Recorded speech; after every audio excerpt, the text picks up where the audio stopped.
लेकिन सवाल यह जरूर बनता है कि हिमाचल का चुनाव भी मोदी जी ने अपने ही चेहरे पर वोट मांगा था, अपनी आत्मीयता बताते थे हिमाचल से, तो ठीकरा उनके सर पे क्यों नहीं फोड़ा जा रहा है?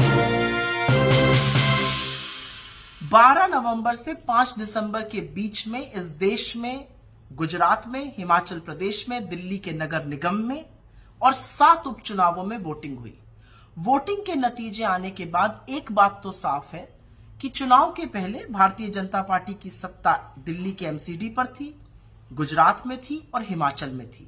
भारतीय जनता पार्टी हिमाचल हार गई, दिल्ली नगर निगम हार गई, 7 उपचुनावों में से 5 उपचुनाव हार गई और एक गुजरात जरूर जीता। तो हार और जीत का जो रेशियो है वो 3:1 का है। हारी है उपचुनाव हिमाचल और दिल्ली एमसीडी, जीती है गुजरात। गुजरात की प्रचंड जीत है, बिल्कुल प्रचंड जीत है, उसकी बधाई देते हैं। लेकिन क्योंकि गुजरात की जीत का सेहरा मोदी जी के सिर पर बांधा जा रहा है, तो यह भी बोला जाएगा कि गुजरात में चुनाव जीतने के बावजूद भी स्थिति जस की तस है। 40 लाख लोग बेरोजगार हैं, 1.5 लाख परिवार गरीबी की सीमा रेखा के नीचे हैं, 22 पेपर लीक हुए हैं, 150 लोगों की मौत का कारण क्या था मोरबी में, कौन गुनहगार है, ये किसी को पता ही नहीं है। महंगाई से लोग जूझ रहे हैं, बेरोजगारी से लोग जूझ रहे हैं, वो स्थिति जस की तस बनी हुई है। पर क्योंकि सेहरा मोदी जी को बांधा जा रहा है, ये सवाल पूछे जाएंगे। खैर, अब आते हैं हिमाचल पर। देवभूमि की देवतुल्य जनता ने हमको अपना आशीर्वाद दिया है, 40 सीटों से बढ़िया बहुमत हासिल किया है। भाजपा की सिर्फ 18 सीटें ही नहीं कम हुई हैं, 6% वोट में भी गिरावट आई है।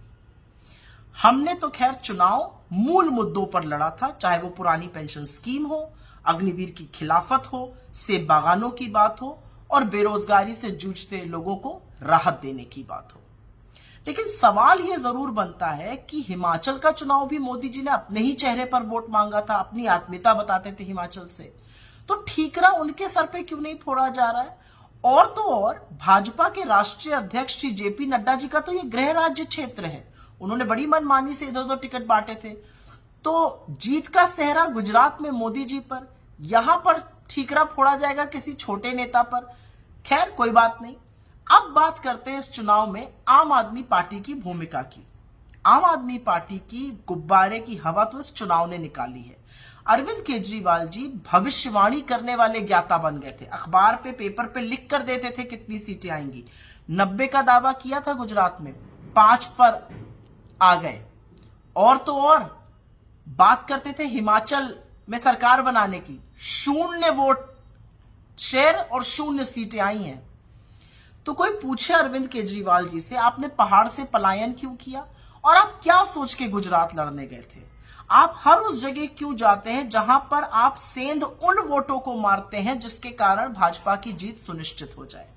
खैर, ये उनका अपना मसला है और उनको अंततोगत्वा इस देश को बताना पड़ेगा कि उनकी विचारधारा क्या है।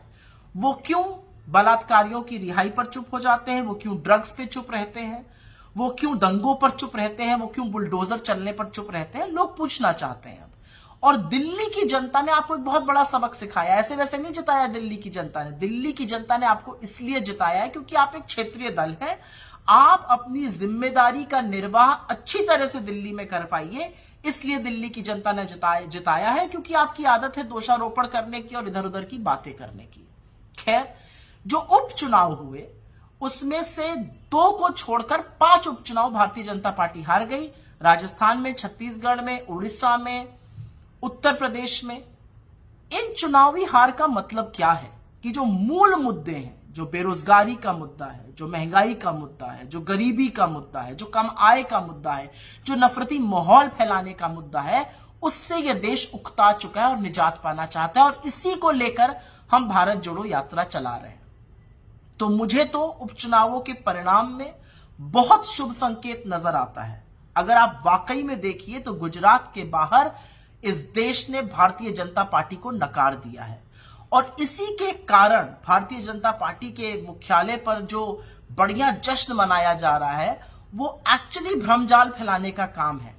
क्योंकि हारे तो आप हिमाचल में हैं, हारे तो आप दिल्ली के एमसीडी में हैं, हारे तो आप 5-5 उपचुनाव हैं, तो जश्न मन किस चीज का रहा है? खैर, ये उनका मतलब है, ये उनकी बात है, वो जैसा चाहे करे।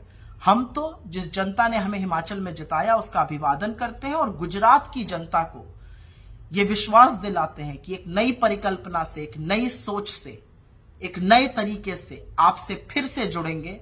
आपका विश्वास जब तक हासिल ना कर लें, दोगुनी मेहनत करेंगे और आपका विश्वास हासिल करके ही रहेंगे। बहुत बहुत धन्यवाद।